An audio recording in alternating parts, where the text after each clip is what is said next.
الآن برلمان الشعب.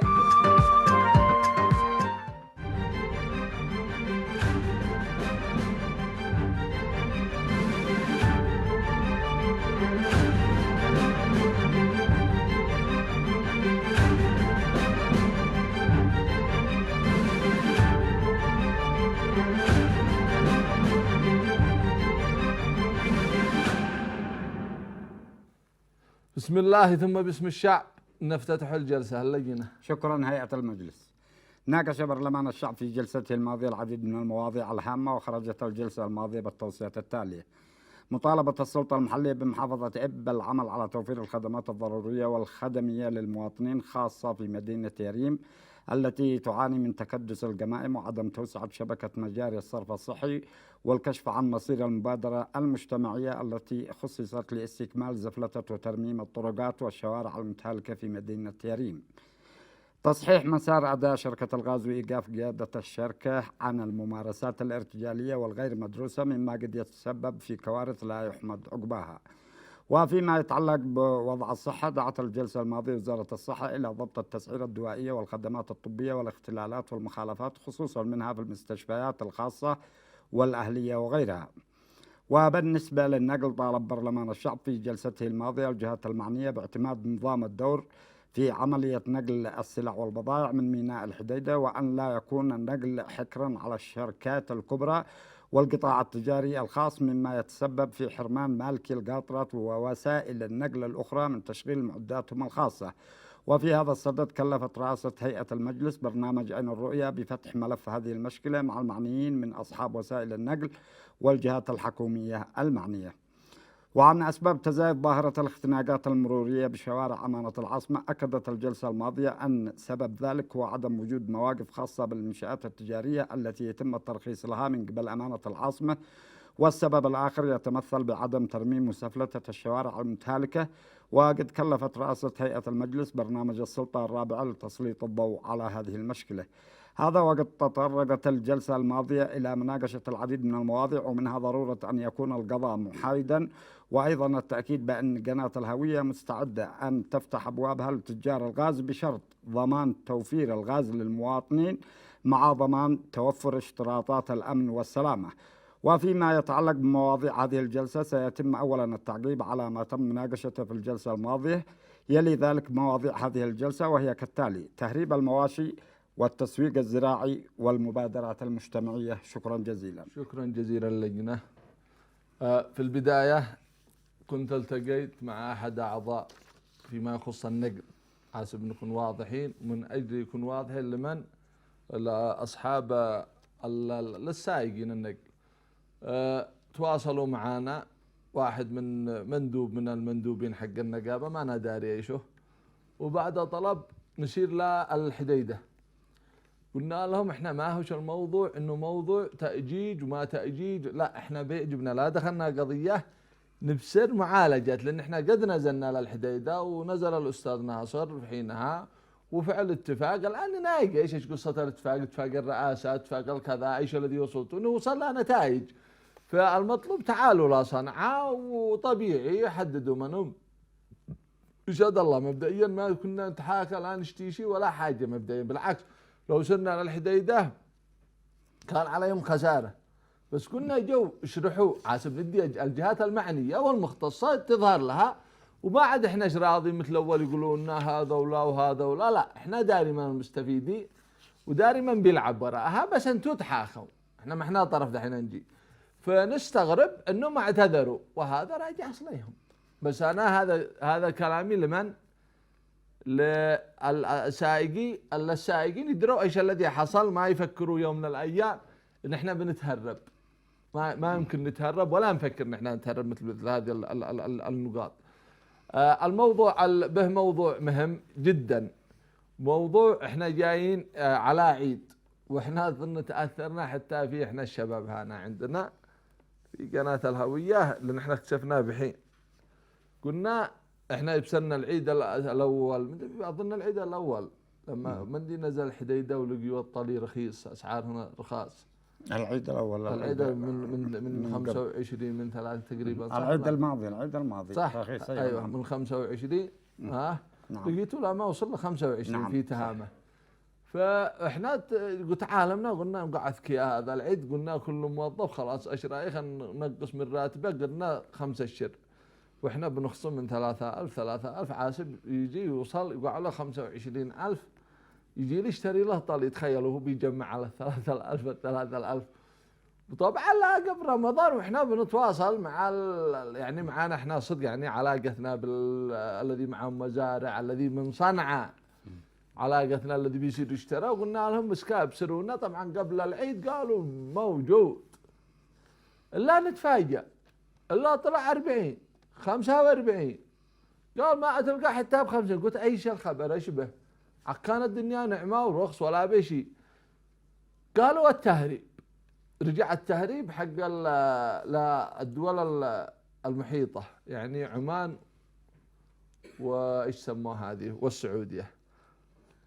السؤال التهريب هو يعني بغض النظر هي تجاره، بس الذي انا بحث قلت اظن المزارع بيربح يشتري يربح، والصدق احنا مع اي يمني ما نكذب، ما دام ان المزارع يربح له بعد الطلي يجي له يعني 30 40 50 70 الف ويبيع مخرج فوق عيني وراسي، وانا اسلي للبقري عادي، الدنيا عوافي. اهم شيء ان الناس يستتروا وكل واحد يبصر ان الاستكفاء الذاتي ادالها الله مصدر رزق ضخم.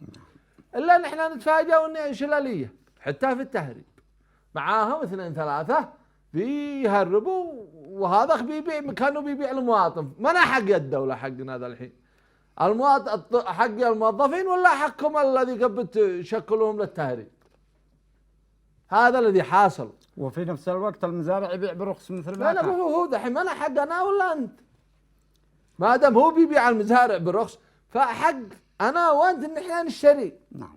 فلما حتى رفع قليل، ولما جيت ابصر قالوا هم فاهمين بيصيروا للمزارعين البسطاء واشتروا منهم، احنا بنصير نشتري بعدها منهم.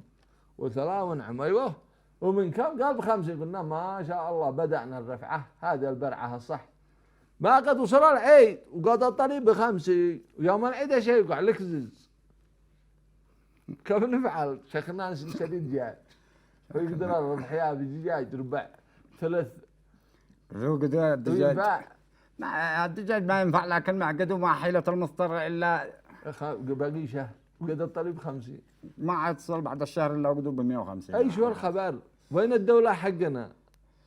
هذا احنا بنقول لكم والذي قصهم بن زايد، لا احنا من معانا. تخيلوا عسب ارويكم احنا لقينا احنا هنا اخوه وفعلنا اسره بصدق بامانه، يعني يعني تجي قبل المناسبه ننظم لها عاسب التكلفه ما بيش معانا احنا في هذه الظروف. بس لا ما تجي هذه الظروف ونوقع فيها قالتني الله ما ادرينا من يدفع الفارق ذا الحين للمواطن هذا المسكين. لمن؟ احنا مواطنين ذا الحين ولا اصحاب الغنم ولا المزارع المسكين هم اقرب له مننا. بس انا ذا الحين الدوله حقنا كيف التهريب ما تفعل، مش تهريب انا اعتبره تجاره بس بيسموه تهريب. هو تجاره بيخرجون خارج بس مدري حتى هذا يدي قال لي تهريب يفجعني ولا هو بيبزوهن وخرجوهن. بس ليش ذي بيخرجوهن هم 3 فقط حكر على 3 ويلعبوا بالسوق اكيد 100%. عشان الدولة قدوا ب5. لا حول ولا قوة. قال لي الله انه قال لي قبل العيد قال جهز لك من 20 و25 ولك انتم يا الهويه صادقين وذاك فرحتكم. نعم. قلت انتم يا الهويه صادقين، قلت لكم هذا العيد ارد لكم زلطكم يا الهويه صادقين، ما انتم كذا احنا ادي لكم ولا الشربح ريال حتى يمكن يوصل له 20. عيدنا واحنا مكيفين. فاحنا دارنا الملطمه يجي الان الملطمه تطم في كل مواطن يمني. هل ينفع ان انتم تضبطوهم؟ ولا من الآن احنا نفعل برامج ونشجع ان المواطن هو ذي يبيع رأس لنا خارج، ولا شجعوا تبزوا انتوا وتبرموا عليه. يا اما نقول احنا الشعب ونقول حقنا هو بيبيع مزارع برخيص واحنا الشعب نقول برخيص، ولا فلتوا المزارع يصير يبيع هو مخرج. مش تختلبوا له نقاط ودي حق التحصين ودي حق التبر وهذا كان يخرج براحته. لا انتوا علمين الانثى من الذكر. الأناث وهذا الذي هذا الذي بيحصل. عادوا أيضا يسعروا الأسعار، يتفقوا على سعر محدد وما حد يبيع الا وما حد يشتري ابدا في السوق الا بالسعر الذي رسم. كوارث. يعني احنا كنا نتمنى وطرحنا من قبل 3 سنين كيف ان احنا نستطيع ان احنا استكفاء ذاتي. المواشي سبحان الله، وقد قلت لكم انا قبل شهرين دجاج قلدني الله يا دجاج ما شاء الله قم معايا خيرات. دجاج بياكلين يعني البواقي امانه ندي الحبوب ما يرضين ياكلينهن. ما يشتري لا تشردي من البقال ذاك السلطه والطماطس الخايسات والبيبر الخايس والبيع الخايسه ياكلين ما شاء الله ما شاء الله. وقد معايا والله انقدر ما شاء الله يجين 20 25 30 في شهر ونص، ولك الحمد ولا انا خاسر شيء. لو تقول لي كم انا خاسر هذا اقول لك خاسر ظهر 15,000 قيمة الأمهات. فين اقول لك لما جيت بسر بايض والامور سابره، ويعني استكفينا وانا مالي دخل ما غير فعلتن كذا قلت انفس لي عليهن. احنا نشي نقول للناس بسبب ذيك بيربي كلب ولا يربي دمه. يعني انا كنت فاكر بدل ما تربي لك كلب ودمه جيب لك 2 دجاج وقعدوا تاكلهن ويقعد لك بيض وتستفيد منه. ما الكلب ايش كلب ايش تدي له تمكنوه معاه علب. امانه لو يصيروا ياكلوا بني ادم لا يقع لهم اجر اكثر. معاهم العلب والغسيل والفيري والكيري والميري والمدري ايش والدمم حقهم المشطات والصناطق والامانه دخلت بقعه لقيت له قفص. انا والله طنن قلت هذا حق عصفوري كيف شكله؟ قال لا هذا اذا معك دمه لما تروح فيها من مكان لها مكان. قول لا برع يا سنتيسان. عاد باقي بيبيعوا في محلات تجارية كلاب ايوه معانا هنا عياده ومحل بيع كلاب. يعني ما لك عياده وتصير تعالجها ويقول لك الدكتور مشغول ما حجزت. واحنا عندنا بني ادم يموتوا في المستشفيات لا هذا دولة مهتمة بالامور. هذا ما لك توصل له انا يقول لك عفوا احجز. امانه ما هي ضحكه. احجز تقول له يقول لك خلاص انا اطرح حالك واعمل ورقه هناك وان شاء الله تجي لها وكذا، بس احنا نحتاج لها من السيطره. امورهم سابره عايشين الجو. يعني الناس شافعين حياه ومعاهم شويه كلاب ودمم. يعني ولهذا أنا نرجع على موضوعنا موضوع الاستكفاء الذاتي. احنا نشي نطور ونعين ونشتغل في مجال الاستكفاء الذاتي، بس للأسف بعضهم أنا من كأنه يشي استكفاء ذاتي ولا ما حل لمواجهة خروج المليارات من الريالات من أمانة العاصمة ومن المحافظات لشراء الدواجن إلا دع الثروة الحيوانية الذي هي من الأبقار والمواشي والأغنام. بس هذا الصح دية بدل دية. نعم. بس ادي لي الدولة محل خسر ما بش فايدة. ولهذا نشي ننوه لها، وشيء مهم ان الدولة ترجع فيها وتنظمها وتعرف ان الموضوع ما هو يعني الناس داخلين على عيد وتفياد ما عدو سابر، تفياد ما عدو سابر، وخاطي خط يعني خط اذا ما بش حد يوقف امامه انه كارثة. من النقاط المهمة التسويق الزراعي. يعني بنبصر به عن بجناء وبه لو تبصروا محل الموز قلدني الله ياهو سكر. يعني لو تشي تخلط لك الموزي خلطه ما حد تفعل ليش يفعل ما بس سكر قلدني الله سكر. يعني ما بيش تسويق زراعي. تقول لي كيف التسويق الزراعي؟ اقول لك الدو كيف تعصر هذا تحوله لعصير. الموز يعني لما يجي يقول لك 4 الكيلو ب100 ب1000 يا كارثته. كيلو ادق فيه 30 4 يعني ما يواجه الكيلو 250. وسبحان الله سعره بسعر اي شوكولاته. والله انه بسعر جاهل معاه شوكولاته ب 250 والشوكولاته هذه سم وعادي من المحلات سم وتبصر ذيك الموزي امانه انه اطعم من تلك الشوكولاته ولا ما تبصر كم قيمته ما يوصل 10 ريال. تسويق زراعي ما بالصفر عندنا في اليمن والاهتمام فيه صفر. معك معك هذاك البلس الشوك التين هذا موجود وبكثره ما بيش تسويق له. معك يوم جاء العنب نفس الفكره. يوم بيجروا ما نبصر لا ما يقولوا يسطروا. بس ليش ما تفعلوا شركة تسويق هانا صناعة تحويلية يعني يحافظ مثلا الموز يصير قدوم مجرعا فوق هذيك العربيه، افعلوا فيه كراتين عادي والله ما يخسرك شيء، بس الدوله دي تهتم فيه عزب المواطن يرغب. دحين مثلا انا اجي اقول لنا اتبز مدري كم بخايسات، مع انه ما بش والله لو نص خايس انه ربح لا ما تجي تقيسه. اجيب لك معلومه في التسويق الزراعي، يتم المواطن يدخلها لسوق الجمله، يحدد السعر، التجار اللي يشتروا هم اللي يحددوا السعر، يقول للمزارع كذا، ولما يبيعوا لنا عادوا بغلا. نفس هذه حكايه تهريب المواد. هذا جانب اكمل لك، هذا جانب يوصل بعدين يقول لك دين، وبعدين لاحق لك لا معك مزرعه كبيره تبيع بمليون 2 3 مليون، تجلس شارع وبيصيروا المحكمه يشارعوا للتجار ما بش من يضبطهم، وعاد باقي 20 مدري 10% للدوله من ما تبيع. ما هو هذا الكلام؟ احنا نشجع المزارع ولا جينا ننهبه؟